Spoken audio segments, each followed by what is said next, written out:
Saudações arcanas a todos os filhos de Sofia, a todos os descendentes da sabedoria das eras.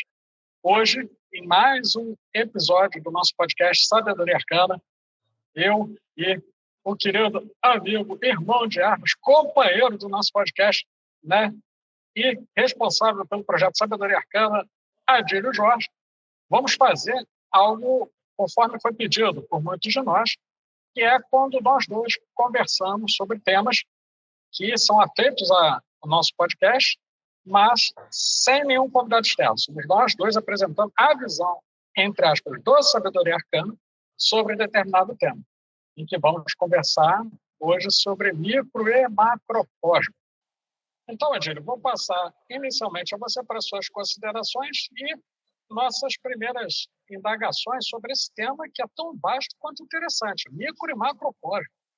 Será que vamos conseguir em uma hora da conta? Vamos ver. Tudo bem, Pablo? Saudações arcanas para todos. É um prazer estar aqui de novo. Estamos mais uma vez trazendo aqui o episódio da Sabedoria Arcana e mais um tema dentro de tantos que os nossos ouvintes sempre listam para a gente e dão sugestões. Aliás, um abraço para todos que estão sempre nos dando sugestões e conversando com a gente. Bem, vamos dar início logo de uma vez, né? E, Pablo, eu queria te fazer uma colocação. Que essa questão de micro e macrocosmos, né, é uma questão muito antiga. Sim, sem dúvida. E nós temos a filosofia nascendo em cima disso, lá entre os gregos. Vamos falar, talvez, mais um pouco do mundo ocidental, que é o nosso campo, né, de atuação. Sim, sim. Claro que na China, no Japão, claro que essa questão de micro e macro também, de alguma forma, foi abordada, mas não é a nossa principal abordagem. Aí eu queria que você falasse um pouquinho, né, sobre essa questão do início disso, né? Essa questão toda da filosofia, de como se tentou fazer um entendimento, se decifrar a natureza a partir dessa concepção, ou das antigas concepções que foram, obviamente, evoluindo até tudo que a ciência nos mostra hoje, né? Não que você vá percorrer esse caminho, mas falando um pouquinho do início aí dessa história. Bom, vamos lá. Primeiro, eu queria chamar a atenção, antes ainda dessa colocação, mas sem nos deter muito nisso, o homem, ele, desde o início, ele tem muitas indagações. Penso que no primeiro momento em que o homem olhou para a vastidão do zênite celeste e viu coisas que ele não entendia e que brilhavam alternadamente, a saber, sol, lua e estrelas, quando ele olha para o horizonte, e no horizonte ele vê infindáveis coisas que ele também não entende, ele começa a fazer reflexões. Como? O que eu sou, de onde eu vim, o que cria isso tudo, o que é isso?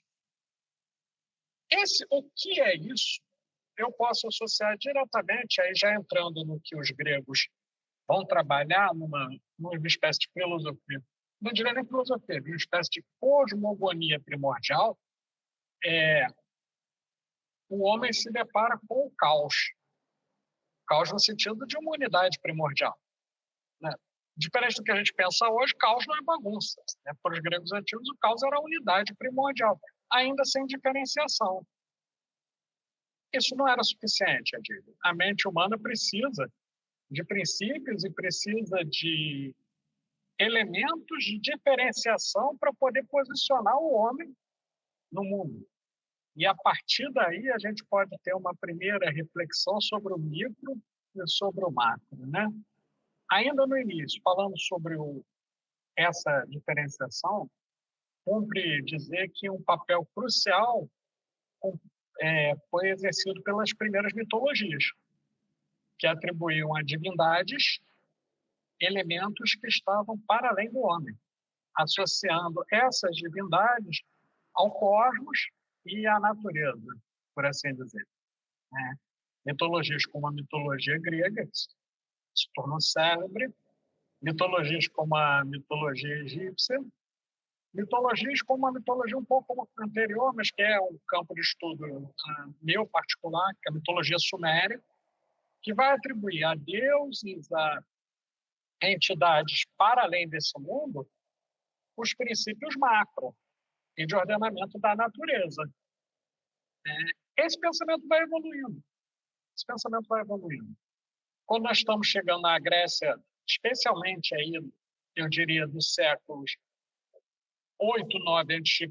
até o século 3, século 2 a.C., os gregos começam a pensar de uma forma um pouco diferente.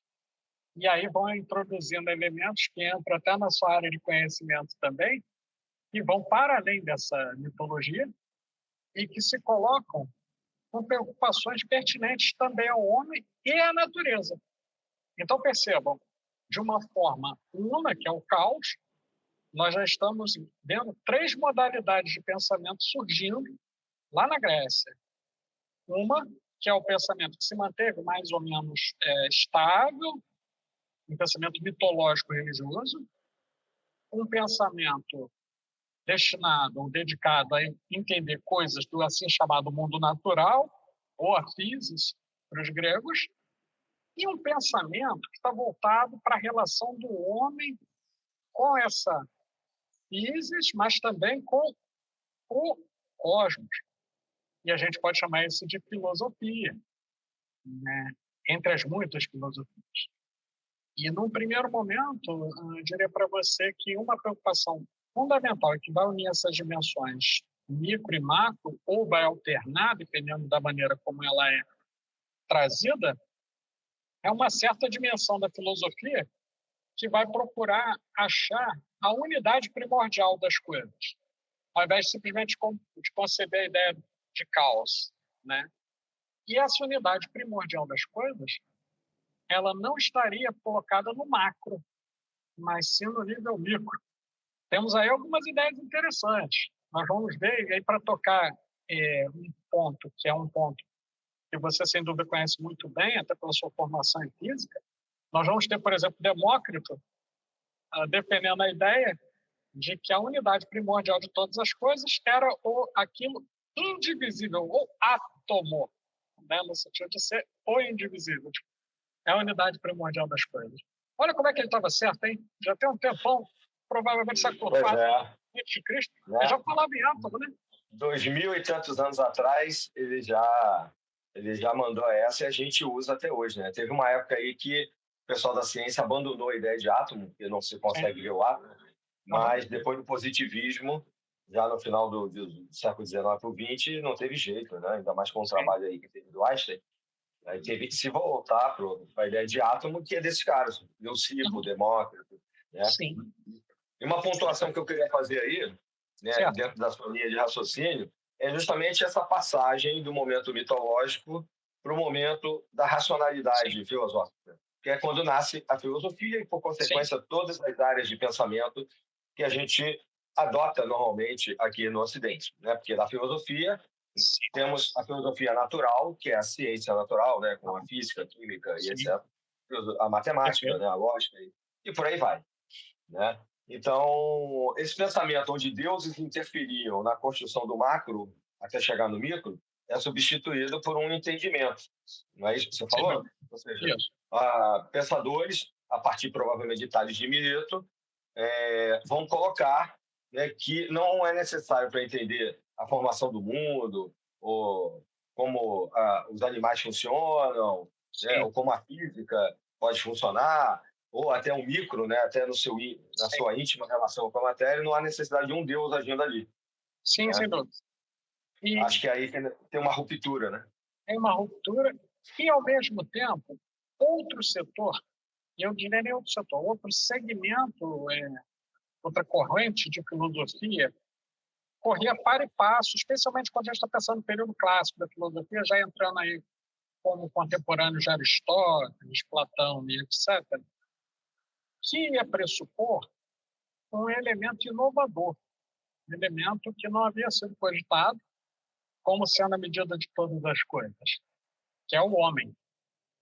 E aí, saindo um pouco de toda uma tradição filosófica que desprezou o trabalho dos sofistas, né, eu queria retomar as palavras de um sujeito chamado Protágoras de Abdera, um grande adversário de Platão, né, quando ele vai dizer que o homem é a medida de todas as coisas. das que são enquanto são e das que não são enquanto não são. Ou seja, entre o micro e o macro, existe esse elemento sem o qual nada pode ser percebido, que é o próprio homem. Então, percebamos, esse modo de pensar desloca o eixo, digamos assim, do universo, o eixo epistemológico, para uma dimensão mais humana, e não para uma dimensão cosmogônica, cosmológica, etc. Ou seja, ele vai dizer o seguinte, né, essa linha de raciocínio iniciada por Protágoras, né? Ora, só é possível pensar numa natureza íntima das coisas, ou numa grande cosmogonia, se houver um homem para pensar essas coisas, né? Isso é um ponto. E o segundo ponto, trazendo... esse segundo ponto eu vou retornar depois, mas eu não podia deixar de marcar, né, que é do grande Zenon, né, o sofista Zenon, né, com a sua aporia da tartaruga. Mais adiante eu desenvolvo isso, mas só para o pessoal guardar, isso que eu vou falar, isso. depois vai desenvolver isso. É importante, a questão do Zenon, né, e dos paradoxos, né, são questões importantes. Mas aí eu queria te fazer uma colocação, que na verdade é mais uma pergunta, né? Uhum. Hoje eu vou fazer mais perguntas para deixar, né, o papo fluindo assim. Show. Sobre a questão que a gente vê muito em várias tradições da alma do mundo, né? Sim. Ou seja, a anima mundi, sim. que é colocada desde Platão e que é muito recuperada, toda essa ideia da antiguidade é muito recuperada ali pelo pessoal do Renascimento, que vai buscar, vai passar por cima da chamada Idade Média, como nós chamamos hoje, né? Chamada Idade Média, e lá na antiguidade vai reencontrar esse eixo do mundo no homem. No caso ali dos renascentistas, eles querem tirar a igreja e botar o homem como o axis mundi, né? O eixo do mundo. Sim.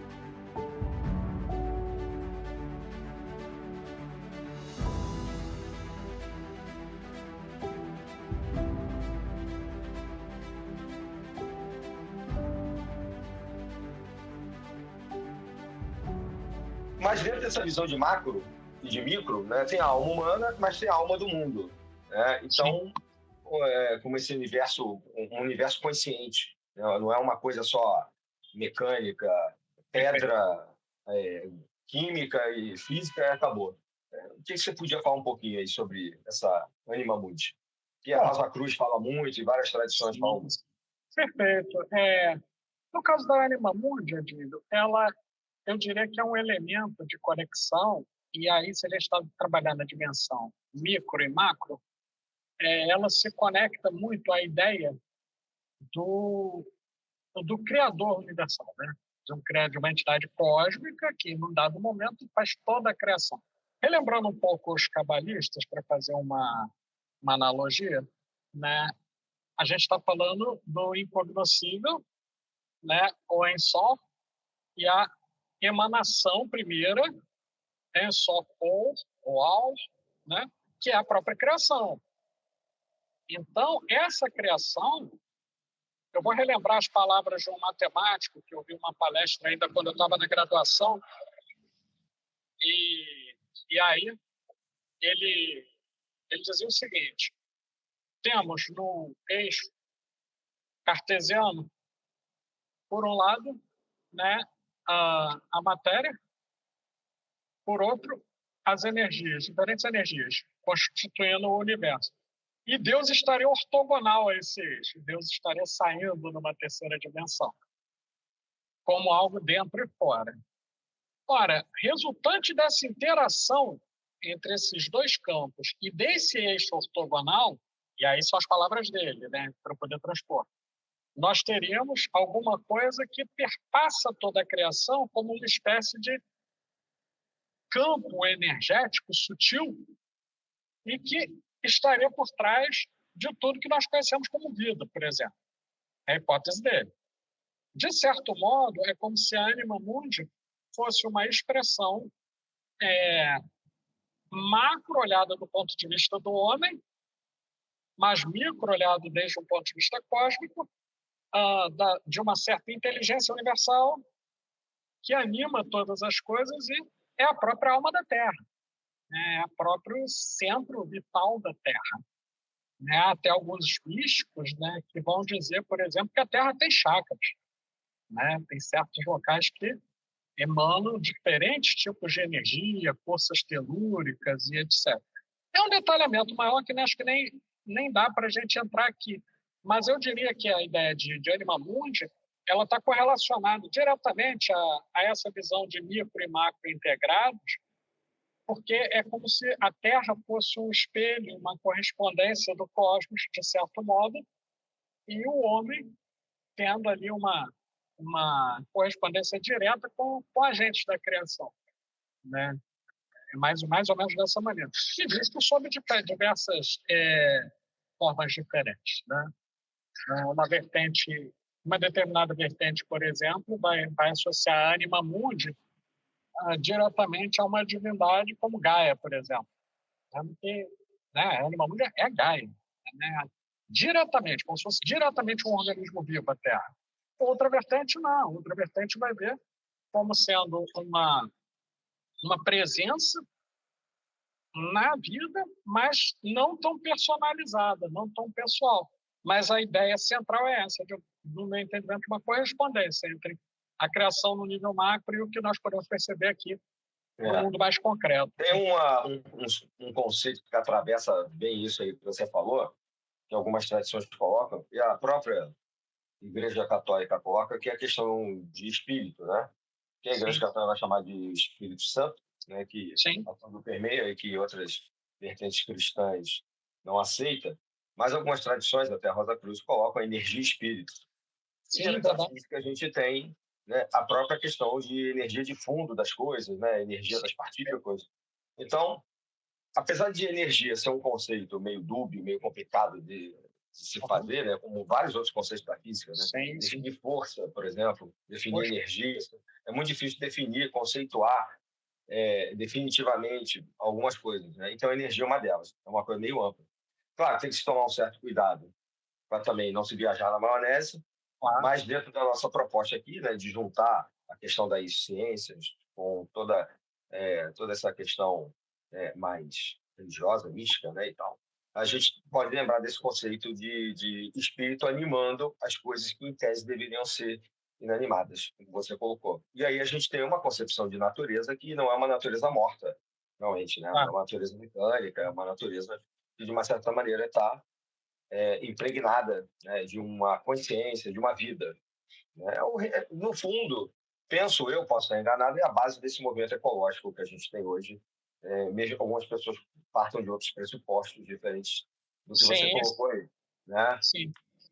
Aí, se você não for comentar nada, eu tenho uma outra pergunta aí para você. Só lembrando uma questão da própria base, né, do pensamento ecológico, né, é que ecológico vem de oikos, né, que é casa, e logia de pensamento aplicado, né? E é a própria concepção de que o mundo é a nossa casa, né? É uma concepção relativamente antiga. E aí, sem entrar nos mistérios, mas só fazendo uma referência de que parte dos mistérios de Eleusis fala sobre isso no culto a Deméter, ponto, não falo mais. Isso não é mistério. Mistério é mistério, se eu ficar contando ainda é mais mistério, né? Então, para quem é igual a Anima Mundi, né? Sim. Dá para pesquisar bastante e encontrar muita coisa que não foi falada ainda aqui, né? Sim, sem dúvida. E aí, essa questão, né, de um contraste entre essa visão antiga e essa visão moderna, que a gente chama na história também, grosso modo, da querela entre antigos e modernos. Então, você tem ali o início da ciência moderna e o entendimento que vai deslocando um pouco mais para a racionalidade desde o Renascimento e depois na Idade Moderna, esse entendimento, né?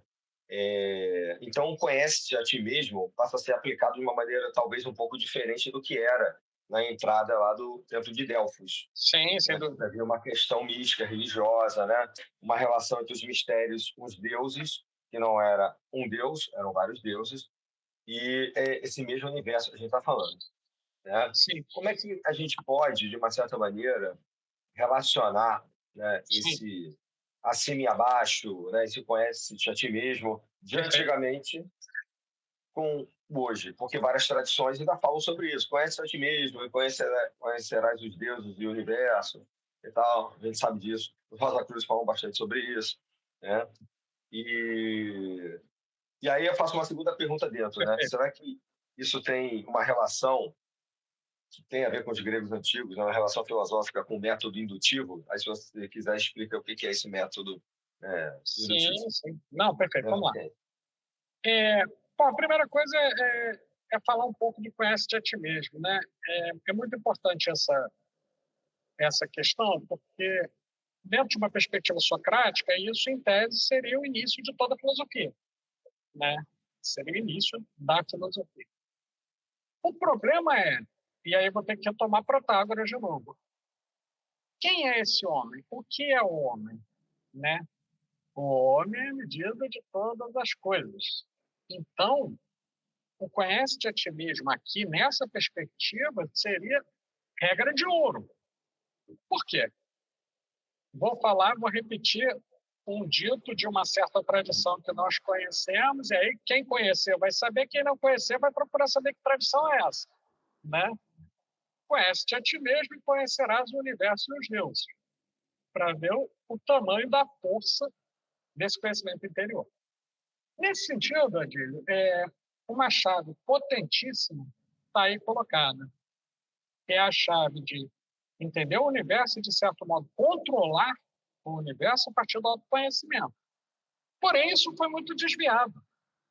Nos tempos atuais, há uma série de escolas, se podemos chamar assim, de pensamento, uma série de modos de pensamento que fornecem um falso autoconhecimento sobre promessas vãs e inalcançáveis. Por exemplo, a de que se um sujeito tem as pernas amputadas quiser o suficiente, ele vai conseguir sair daquela cadeira de rodas e imediatamente andar, né? A promessa de que sem nenhum tipo de preparo poderei subir uma montanha e levar outras pessoas comigo e não acontecerá nada com elas, a menos que não houvesse chegado, e aí procurem ver quem fez isso, um helicóptero do Corpo de Bombeiros teriam morrido todos no alto da montanha, né? Isso não é conhecer a si mesmo, e nem tampouco acessar as potências da alma. Isso é atribuir à fantasia um papel que é o papel da vontade interior e da potência cósmica descoberta nesse conhecimento inteiro. Só para dar uma noção, não que eu as domine, né, mas falando em tese, né, porque a gente está falando aqui, teoricamente, de um processo que é perene e de longuíssima duração, do conhece-te a ti mesmo. Se pensarmos só do ponto de vista do nosso corpo, quantos, eu não sei dizer nem a quantidade, mas arrisco dizer que alguns 4 trilhões de átomos compõem nosso corpo, né? A energia contida neles, no caso de uma fissão nuclear em cada um deles, instantânea, seria suficiente para talvez explodir a Terra ou coisas maiores. A questão é como fazer isso, né? Da mesma forma, a alma e a mente têm potencialidades inexploradas, né? E aí, sim, existem algumas escolas de mistério e algumas correntes esotéricas sérias destinadas a isso. Isso é um ponto, né? Você falava de um segundo ponto que eu me esqueci agora. Qual era a segunda mesmo? Tinha uma segunda a questão que a gente estava conversando uma vez, de uma relação disso com o método indutivo. Era muito usado, né? O método dedutivo e indutivo, que é a base desse pensamento antigo. Né? E se você pudesse colocar para os ouvintes, é importante. Perfeito. Bom, o método, eu acho que eu posso exemplificar bem, começando com Sócrates, tá? Sócrates, ele induzia a que as pessoas chegassem às conclusões a partir de uma certa dúvida metódica. Então, colocam-se perguntas que são chave e o indivíduo vai chegando até certas conclusões. Mas essas perguntas já estão meio programadas, né? Já estão meio programadas. São caminhos de conhecimento, já estão mais ou menos programados, né?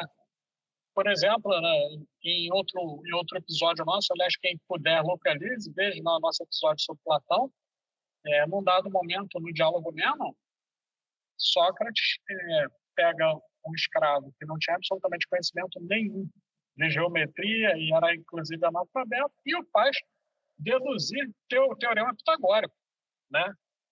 Ok. A teoria da reminiscência. A teoria da reminiscência. Então, induz-se a que você chegue a essas conclusões a partir de reminiscências.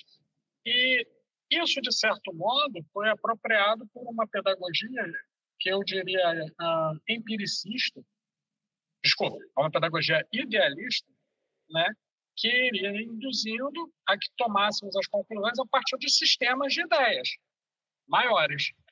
Né? Isso eu estou chamando de método indutivo. O método dedutivo ele vem na direção contrária.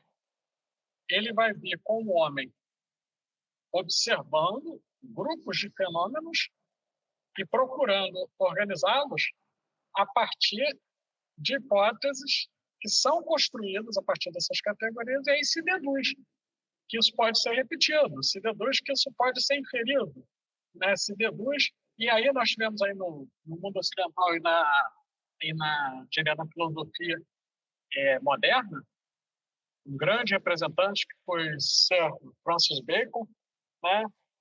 Sir John Locke, Sir David Hume, né? Do lado do empirismo inglês, eles foram muito fortes nisso, né? E aí a direção é totalmente contrária, é como se nós pensássemos dois vetores. Um vetor que vai lá do mundo racional, ideal, etc., até o mundo terrestre, e um vetor que vai das coisas concretas até o mundo ideal para deduzir as formas, deduzir as leis naturais, etc. Né? Indução é o vetor que desce, dedução é o vetor, entre aspas, que sobe. Mais uma vez eu pergunto, entre esses dois, quem é que está operando essas setas? Quem é que está operando essa máquina? Me parece que é o homem, mais uma vez, que está aí no meio da medida entre essas duas coisas. Né? Aí o Protágoras fala isso, né? Você já colocou, né? Sim. O Platão vai discordar, né? Vai dizer que é Deus que é o eixo, né? E é a medida de todas as coisas, né? E tal. E aí a gente, como sabe na história, em momentos diferentes a gente vai ter eixos deslocados diferentes, né, em relação a isso. Tanto que o Santo Agostinho começa como um platônico, e vários daqueles neoplatônicos lá do início da igreja colocam justamente Deus e a sua representante, que é a igreja, no centro do mundo, né? O Renascimento já vai mudar isso. Então a gente fica nessa questão. Claro que depois substituiu isso até, na minha opinião, o próprio homem por uma racionalidade exacerbada, né? Onde apenas a razão, e aqui pode ser explicado por isso, como no caso do positivismo, por exemplo, dado por uma pessoa, algumas pessoas que coloquem aquilo como a única forma de se explicar esse mundo, né? Esse cosmos, seja o micro ou o macro, né? Aí eu lembro que, dentro da pergunta que eu te fiz, né, na matemática usa-se bastante a questão do método dedutivo. O método dedutivo é isso, né? Você tem uma equação e acha o x, né? Você tem uma lei geral e acha a solução particular. Isso é o método dedutivo. É isso. E o indutivo é o contrário. A partir de observações pontuais, você chega a uma lei geral, como aconteceu com Newton e a lei da gravitação. Aí, em tese, viu a maçã cair, essa história é uma lenda, né? Sim, claro. Aí, um fato gerou algo, uma lei que é geral para todo o universo, né? A gravitação universal. Isso é um indutivo. Isso é um indutivo. E aí, dentro ainda desse pensamento que você está colocando, a gente tem as questões que sempre foram permeando as várias ciências, porque antigamente elas não eram separadas. Você tinha um naturalismo, né? Isso. E uma filosofia natural, uma terminologia que durou bastante aí, de certa maneira, até o século XX, desde a antiguidade, da medicina, né? A biologia. Aristóteles, por exemplo, era um biólogo, era médico, né? O Platão era um geômetra, e você tem vários matemáticos, né? A física que nasce dessas questões todas. Então, assim, a gente pode dizer que nessa transição da antiguidade para hoje, como aconteceu, por exemplo, da alquimia para a química, da astrologia para a astronomia, se perdeu alguma coisa, ou o que aconteceu ali, a gente possa dizer, não perdemos nada. E por quê? Ou se você achar que perdeu, né, perdemos algum compasso da história, Por que você acha isso, nessa Tá, transição? vamos lá. Eu acho que em algum momento nós perdemos, sim. Em algum momento. Mas antes de falar desse momento, eu queria falar de duas ideias que são muito interessantes da relação entre micro e macro. Uma que é trazida pelo filósofo Gottfried Leibniz, né, que vai trazer a ideia de mônada, né, como sendo uma retomada, né, um ponto de vista neoplatônico, em que atribui, e o Leibniz é sumamente importante, e acho que muito pouco reconhecido pela importância que teve para o mundo ocidental, né? Até pelo cálculo dos infinitésimos, etc. Aliás, ele me parece que foi o responsável por acabar com a aporia, né, o paradoxo da tartaruga de Zenon, né? Porque ao chegar ao final, ele demonstra que a soma dos infinitésimos é sempre igual a 1. Então, ou seja, depois eu conto o paradoxo, mas assim, a tartaruga chega ao final. Essa que é a questão, né? A tartaruga anda até o final. Isso é o ponto. Mas o Leibniz tinha uma ideia mais interessante também nesse âmbito, que é a ideia de mônada, em que ele vai propor que existem elementos sagrados e emanados da divindade que são relativamente invariáveis, mas que criam, quando ancoram no mundo físico, a variabilidade das formas. Então, haveria, por exemplo, uma mônada sagrada do homem. Mas não existe só a mônada, ela vai se diversificando nesse mundo das formas. E aí tem o Adílio, tem o Pablo, tem o João, tem a Michelle, a Maria, e quantos mais possamos pensar. Múltiplas visões de uma unidade na diversidade. Então, aí a gente está avançando no pensamento filosófico e ao mesmo tempo concreto, com o conceito de unidade na diversidade. Não se perde de vista, portanto, aquilo que gera a unidade primordial, por exemplo, são humanos, todos humanos, mas são diversos em sua forma. Isso é um ponto importante, né? Porque vai fundamentar mais adiante Immanuel Kant, quando ele vai propor a ideia, e aí, quem for que se sentir desafiado a ler Crítica da Razão Pura, por favor, lê, mas não em um fim de semana, porque senão você vai precisar do apoio do CAPES. No Brasil, nós temos o SUS, né? O SUS fornece o Centro de Atendimento Psicossocial para quem surta. Então, quem for tentar ler a Crítica da Razão Pura em um fim de semana é candidato a frequentar o CAPES por um longo tempo.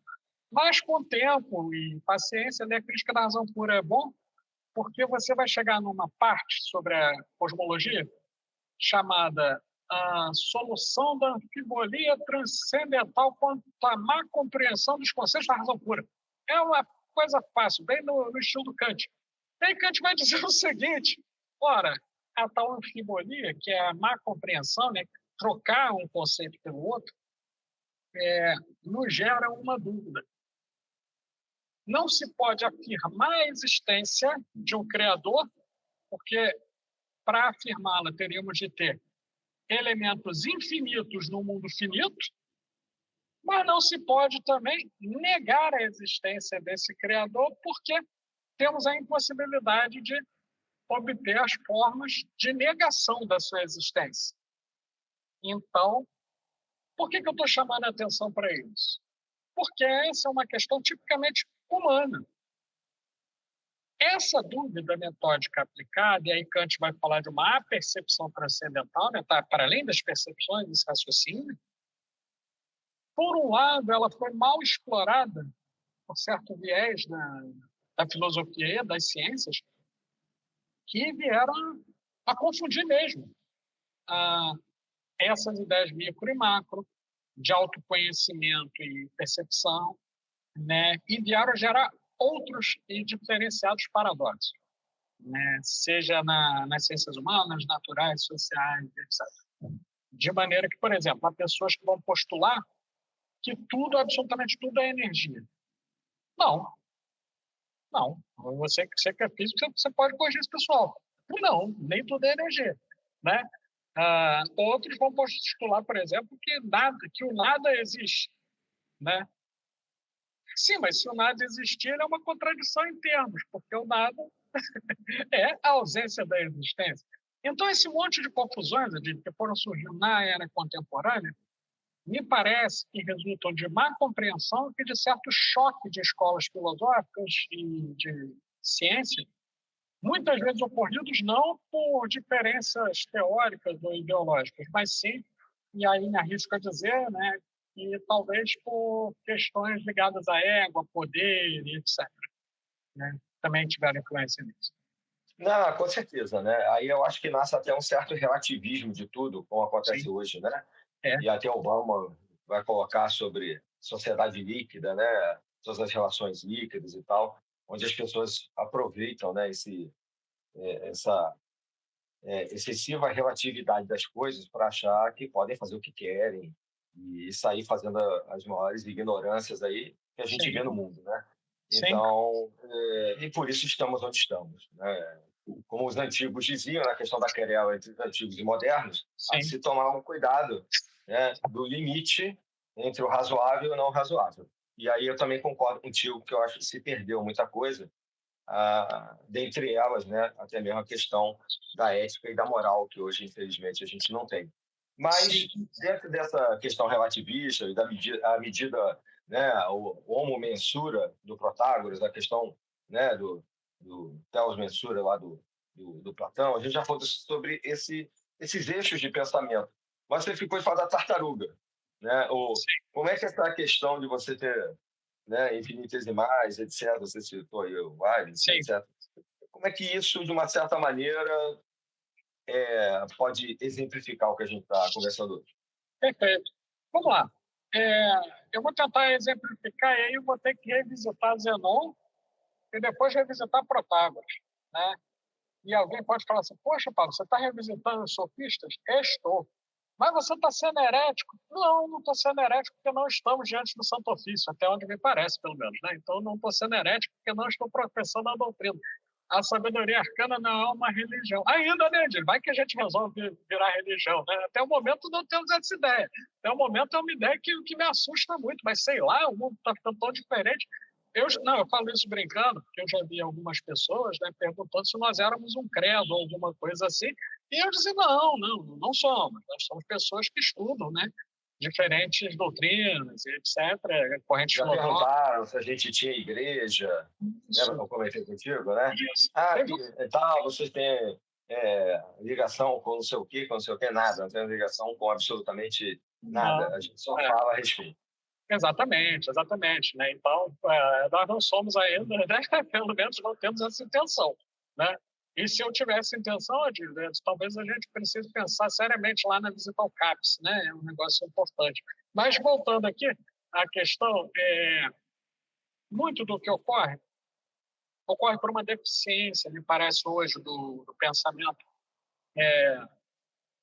eu diria, estrutural e epistemológico da sociedade, no sentido de entender para além do eixo binário certo e errado, bom e ruim, preciso e impreciso.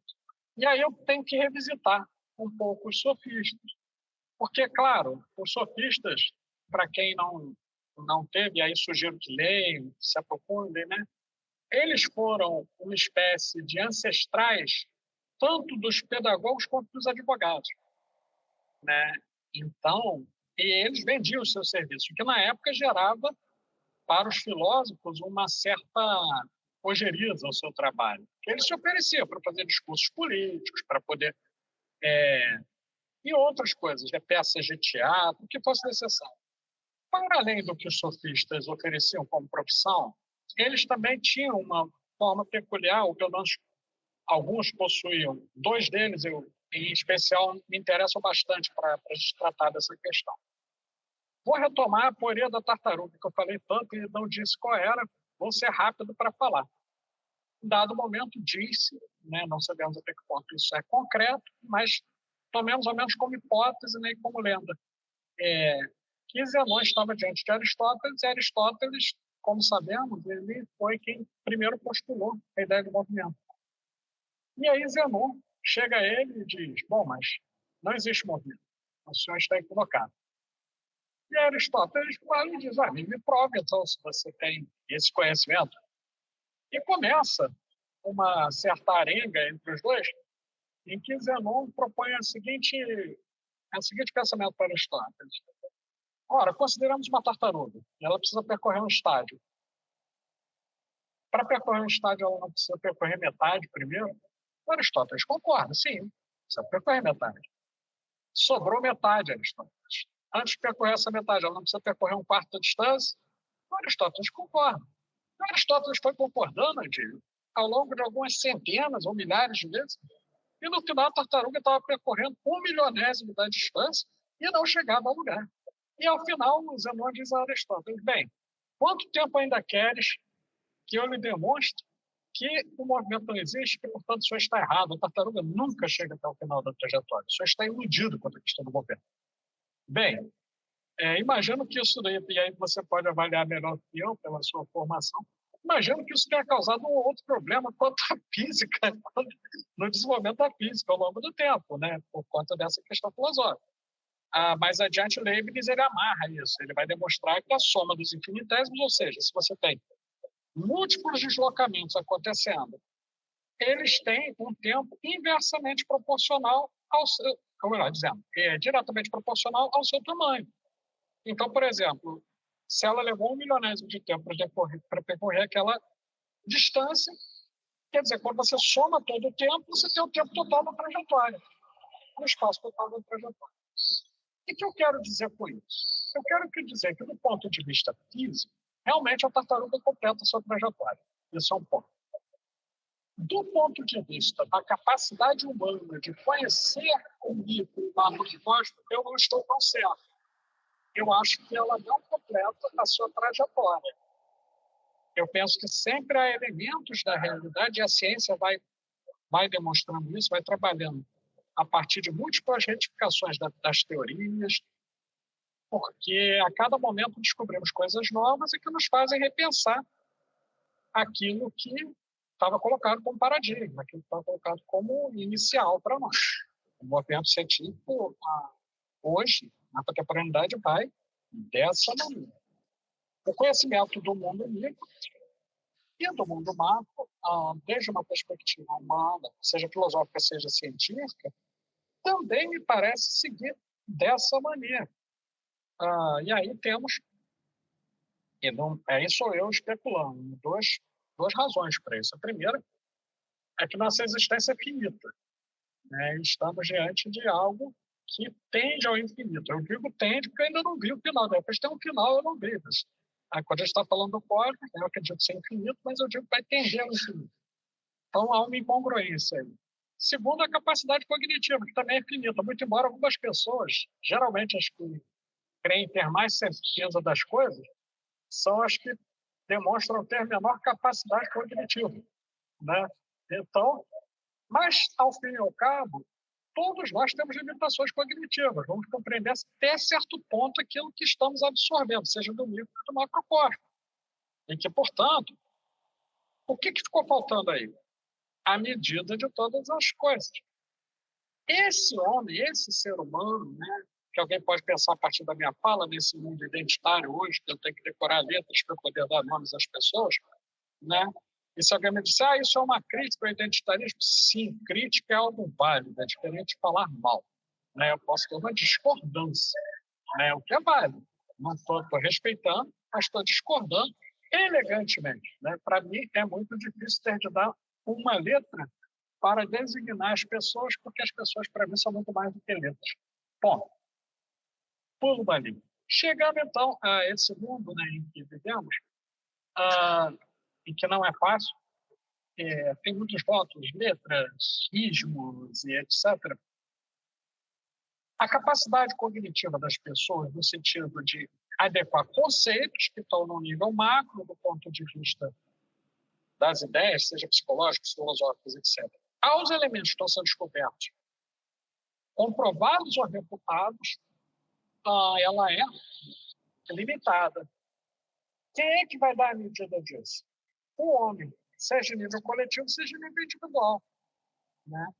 Aí eu acho que não só o conhecimento do conceito da falsibilidade teórica, né, do Karl Popper, ajuda a gente a pensar muito, né, no sentido de que uma teoria ela pode ser tomada como mais ou menos precisa a partir da sua possibilidade de ser falseada, né, de se criarem objeções a ela e que ela não funcione, e aí você poder retificá-la, mas eu vou mais além. Eu hoje, dentro desse tema de micro e macrocosmos, eu estou cada vez mais revisitando Protágoras. Estou cada vez mais pensando no homem que tá deixando de ser a medida de todas as coisas. Então, temos uma sociedade em que há certos preconceitos, há certas ideias erradas e que são sabidamente falsas, impostas sobre muitas pessoas e que deixam de fazer com que essas pessoas possam tomar a sua medida do cosmos, a sua medida do que elas são. Geralmente associados a esses ismos. Temos muitos ismos por aí, né? Não, mais uma vez, respeitando, né, as formas de pensamento, mas lembrando que uma forma de pensamento ela não pode ser aplicada ipsis, né, igualzinho ao que está na teoria, igualzinho ao que está na realidade. É esse homem, é o Adílio, é o Pablo. Vou dar um exemplo aqui que acho que nos ajuda muito a pensar. E aí eu não tenho problema de declarar cor política, não. Vou falar em tese. Eu e você somos pensadores progressistas, correto? Porém, a nossa vivência de classe é diferente, ainda que a gente possa pensar parecido. Origens sociais diferentes, tempos diferentes, mas temos elementos que mais ou menos nos tornam parecidos, mas não são exatamente iguais. O pensamento, e aí só para retificar, que vai partir de um certo coletivismo, vai colocar no mesmo saco o Adílio, o Pablo e o seu amigo que mora lá na Vieira Solto, e que supostamente teria o mesmo pensamento que você. Então, eu diria que, sem retornar a um individualismo tucur, né, um individualismo amplo, ad hoc, mas a consideração dessa pessoa humana como medida de todas as coisas nos faz revisitar um pouco Protágoras, né, para a gente poder avançar. A partir daí, já que a gente tem a medida de todas as coisas, que somos nós mesmos, podemos tentar, quiçá, conseguir aplicar o conhece de ti mesmo e, quem sabe, até avançar no conhecimento de coisas no código. Vou dizer alguns exemplos de pessoas que fizeram isso. Você deu um. Isaac Newton foi alguém que avançou muito. Einstein foi outro. Né? Nas ciências sociais, né, nós tivemos alguns. Né? Vou citar alguém que, para mim, pelo menos no século XX, foi o maior sociólogo que tivemos. O Pierre Bourdieu, por exemplo, com a noção de mundo social. Né? Um monte de gente fez isso. O Stephen Hawking, com a teoria das cordas unidimensionais. O pessoal procura depois ver isso aí. O que é? A gente está só falando. Né? Foram pessoas que saíram, ousaram sair, é o que eu quero dizer, de sistemas fechados, de pensamento, crença e conduta, e foram avançar até as suas próprias conclusões, para tirar a sua medida de todas as coisas. E acho que, de certa maneira, Diego, não sei se você concorda, o nosso projeto ele tem um pouco essa cara disruptiva, porque nós não estamos... temos lá as nossas concepções de vida, temos nossas concepções até espirituais, filosóficas, etc., mas a gente não vem aqui para repetir ou para fazer, mais uma vez, uma caixa de ressonância de certa tradição. Nós estamos aqui para tentar levar as pessoas a essa tentativa de tomada de consciência sobre o micro, o macro, que é cada coisa, etc. Né? Sim, sem dúvida. Fazer só um complemento, claro, para a gente passar para o final. Né? Esse assunto é muito vasto, tá? Mas a gente já tem que caminhar aí para o final da nossa gravação. Sim, claro. Né? Então, justamente esse famoso diálogo, né, platônico aí falando do Protágoras de Abdera, né, que é um diálogo ali, né, entre o Protágoras e o Sócrates, tem essas questões aí que você colocou relacionadas com a tartaruga, não sei o que e tal, mas no final você complementou muito bem. Né? O diálogo ele não vai tratar de matemática, de aponias, etc. Ele vai falar sobre a questão da virtude, né, dos limites, né, da relação entre o prazer e a bondade com o próximo, a relação dessa virtude, o respeito, né, que é justamente nesse mundo, né, hoje, onde cada um acha que pode fazer o que quer, independentemente do que causando os outros, né, é justamente o que já lá atrás, há 2.300 anos, mais ou menos, né, 2.400 anos, já se falava. Então, é isso. Acho que falta justamente, você pegou muito bem. né? Falta essa questão da medida das coisas. Sim. Né? Então, a gente vê esse problema na política, hoje a gente está vendo isso no futebol, a gente vê isso nas relações, né? A medida é só a medida de cada um. Isso. Agora, como é que essa medida, né, se relaciona em termos de algo maior, que é o que é discutido, por exemplo, nesse diálogo, que é a questão da virtude, por exemplo, que a virtus é muito maior do que isso, né? Aí não interessa, desde que esteja bom para mim, os outros que se dane, né? Então, Sim. temos o mundo que a gente tem aqui hoje, onde é cada um por si, Deus por todos, né? E não há um respeito, não há, né, não há relações que durem, né? Você vê que não há ideologia mais na política, né? Essas relações ideológicas são fisiológicas. São apenas fisiológicas, exatamente. Literalmente, até nas relações pessoais, elas são apenas fisiológicas. Então é isso, acho que fecha bem. O que eu ia te perguntar assim, agora, para a gente finalizar, já que a gente falou de algo que abre, né, uma discussão aos nossos ouvintes, porque a gente não fecha os assuntos, a gente abre ideias, né, para os ouvintes pesquisarem, citamos livros, a gente já falou de várias obras aqui, né? A Anima Mundi está, por exemplo, no Timeu de Platão, então é mais uma referência. Eu falei lá atrás, mas não falei do livro, né? Então, por exemplo, para a gente fechar, eu acho que a gente pode mencionar rapidamente alguns exemplos contemporâneos que, de uma certa maneira, ilustram nessa relação entre micro e macro. A gente falou da ecologia, por exemplo. Falamos agora das relações humanas e o quanto elas estão deterioradas, né, por esse egoísmo, essa falta de medida e etc. Né? Mas o que mais você poderia, de repente, complementar? Tem alguns que eu considero bacanas. Eu vou falar um no campo da história. Fernand Braudel, lá no seu livro O Mediterrâneo, ele vai fazer uma metáfora que vai... O livro que muda a história, né? Muda a história. Poxa, rapaz, ali é praticamente um Copérnico, né, da história, né? Porque ele vai, no dado momento, falar de uma dimensão do tempo histórico multivariada, comparando o tempo, fazendo uma metáfora do oceano, falando muito rapidamente, dizendo que a superfície do oceano é como se fosse cotidiano, que as coisas vão acontecendo muito rapidamente. O leito do oceano está falando dos processos sociais que estão por trás daquele presente. E lá no fundo do oceano temos as raízes estruturais e históricas desses processos. Né? Poxa, é uma ideia de micro e macro fantástica e que é aplicada de modo absolutamente original e que dá a quem vai estudar esse campo muitos fundamentos. Eu, particularmente, posso dizer que eu só comecei a aprender história depois que eu li Braudel. Antes eu achava que eu sabia história, não sabia nada, né? Eu era ignorante. Da mesma forma, o outro pensador francês também, na sociologia, eu já tinha falado com o dia, mas tem outro muito importante que ele oscilou entre a história e a sociologia, que é o Jacques Rebel, e o livro dele chama-se Jogos de Escalas.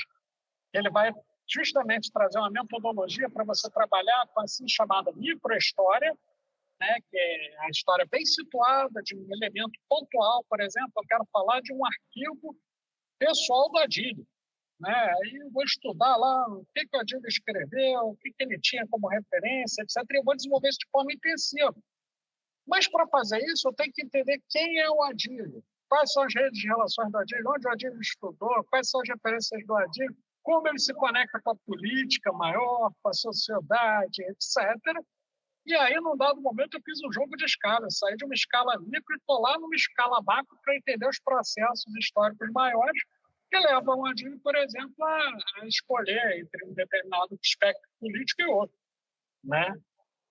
É também uma obra que eu considero muito importante. Né? Minimamente, eu tentei fazer um esforço de desdobramento do que o Pierre Bourdieu fez ao criar a noção de mundo social, que é um livro de 2013 chamado Princípios da Meta-Ciência Social, em que eu começo a desenvolver algumas ferramentas metodológicas e teóricas para justamente abordar essa dimensão da sociedade que fica entre o mundo concreto e o plano simbólico, a dimensão coletiva, social, etc.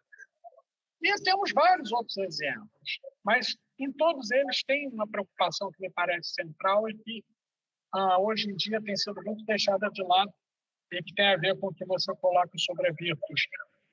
A preocupação, ela é a preocupação por entender melhor os processos em que o homem está envolvido.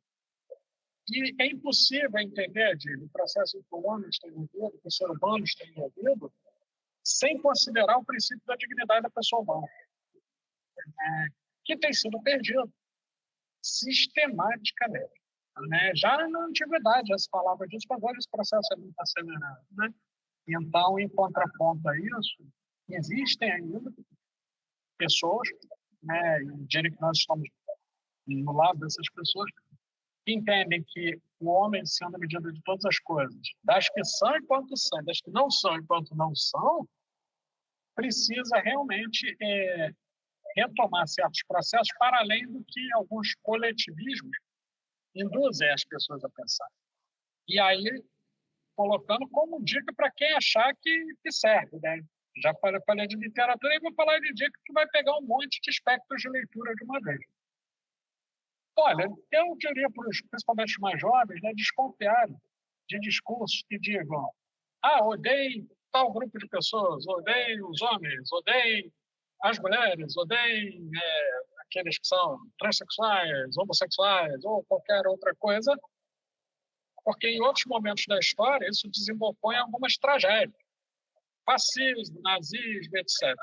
Mas mudou o sinal? Às vezes mudou o sinal. Como uma equação da física, mudou o sinal. Era negativo, agora tem um sinal positivo. Sim, mas o discurso é o mesmo. E tem gente morrendo por causa disso. Então, quando alguém está morrendo, o primeiro princípio foi legado da dignidade da pessoa humana, que é o direito à vida. E, portanto, o homem deixou de ser medida de todas as coisas em função de uma determinada ideia imposta na sociedade. Né? E aí deixo a vocês reflexões. Por exemplo, remetendo a um evento recente, que eu não vou nem aprofundar, que aconteceu no estado do Rio de Janeiro, num dado momento, agentes públicos se arrogaram no direito de substituir o Código Penal por uma ação de pena de morte, que não era a sua atribuição, porque entendendo que naquele momento os que iriam ser executados, conquanto houvessem cometido crimes, ao que me parece cometer, não eram humanos, eram qualquer coisa que poderia ser descartada.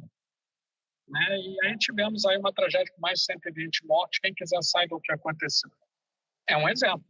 O homem não foi usado como medida de todas as coisas. A meta de cumprir, sabe-se lá o quê, sabe-se lá qual comando, era a medida de todas as coisas, não o homem. Né? É isso, né? Mais ou menos isso. Nas relações humanas acontece isso também. Né? A ideia de que existem relações descartáveis, existem relações financiarizáveis, etc. Está por trás disso. E é justamente, paradoxalmente, a lição de moral vem de um sofista. Olha isso, hein? Platão, se me visse uma hora desse, ia fazer, como diria Mano Brown, me capotar no soco, porque realmente, né, eu estou aqui defendendo o sofista, mas estamos numa sociedade que ele está trazendo uma visão que pode ainda ser uma visão positiva frente ao que acontece. Né? Quem quiser ler mais, em breve vai ter, e aí vou compartilhar no Sabedoria Arcana também, é bem breve mesmo, é um artigo praticamente de opinião, chamado assim, Protágoras Revisitado, o homem como medida de todas as coisas. E aí vai estar lá no Sabedoria Arcana nas nossas redes. Né?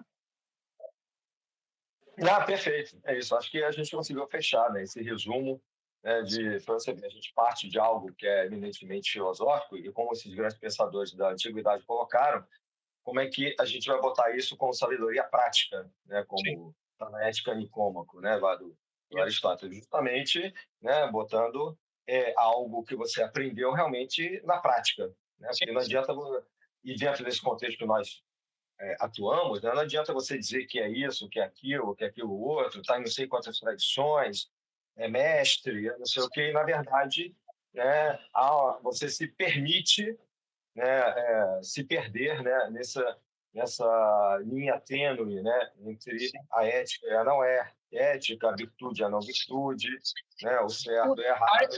A ignorância ensinada como conhecimento.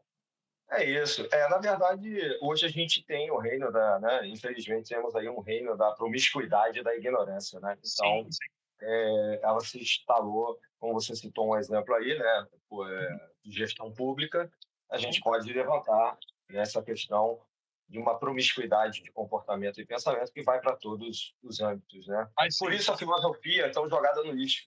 E quando você se defronta com alguma coisa e vai contra o que você quer e o que você acha que deve, né, você tem que decidir. Ou você mantém aquilo, ou você realmente vai estudar algo e vai botar em prática, como eu disse, uma pronésis ali, vai botar em prática aquilo que você aprendeu.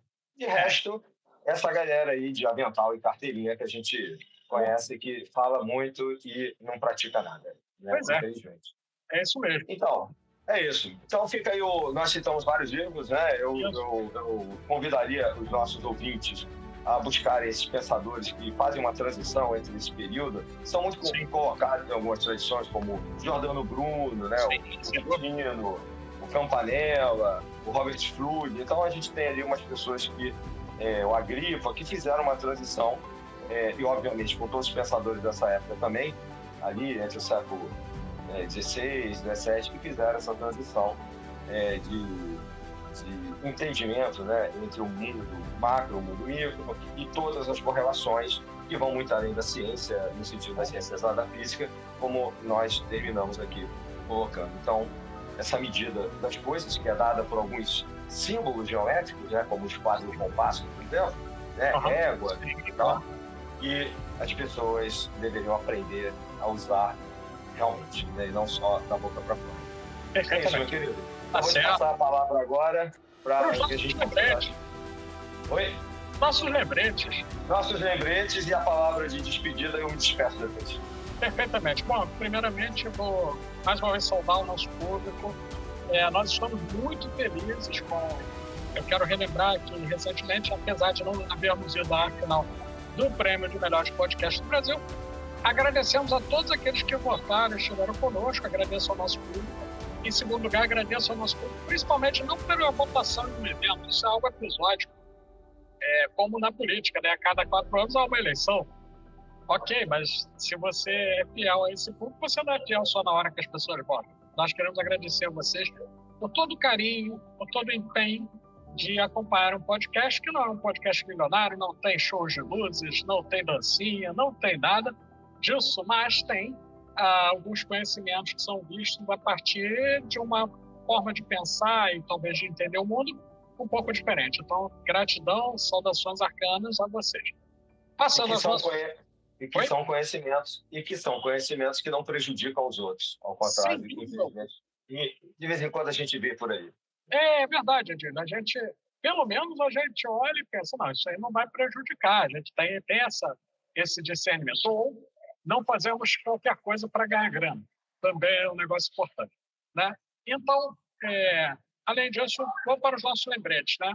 Por favor, nos acompanhem em nossas redes sociais. Instagram Sabedoria Arcana, TikTok Sabedoria Arcana, YouTube Sabedoria Arcana. O Sabedoria Arcana está no Spotify, está no Amazon Music, está no Google, está em praticamente todos os podcasts, Apple Music, etc. Está em todos os podcasts. E, sem dúvida alguma, no nosso próprio site, www.sabedoriaarcana.com.br, o qual vai hospedar não somente episódios e etc., mas também publicações nossas, porque temos um selo editorial. E em breve teremos mais novidades ali. Tem já alguns livros publicados e teremos mais novidades. Então, convido a todos e a todas a conhecerem nosso trabalho e apoiarem nosso trabalho, porque fazemos o melhor que podemos e esperamos poder fazer mais, até para poder trazer mais coisas a vocês. Muito obrigado, saudações fraternais, saudações arcanas, e passo a Adília, a saudação final. Bom, então é isso. Mais uma vez, obrigado, Pablo, foi muito bom. Eu acho que a gente não vai esgotar, vou repetir isso, que a gente sempre coloca, não esgotamos o assunto, abrimos as reflexões, é uma introdução para que as pessoas pesquisem. Mais uma vez, obrigado a todos, reitero as palavras do Pablo, a gente conta muito com a ajuda de vocês, agradecemos os votos, né, no Prêmio MPB, e também precisamos da ajuda de vocês, da contribuição, para que a gente possa manter, né, o nosso podcast ativo no ar, com todas as coisas que realmente envolvem, né, as despesas e etc, etc. Sim. No mais, né, saudações arcanas, um abraço muito grande e até a próxima. Até a próxima. Tchau. Valeu.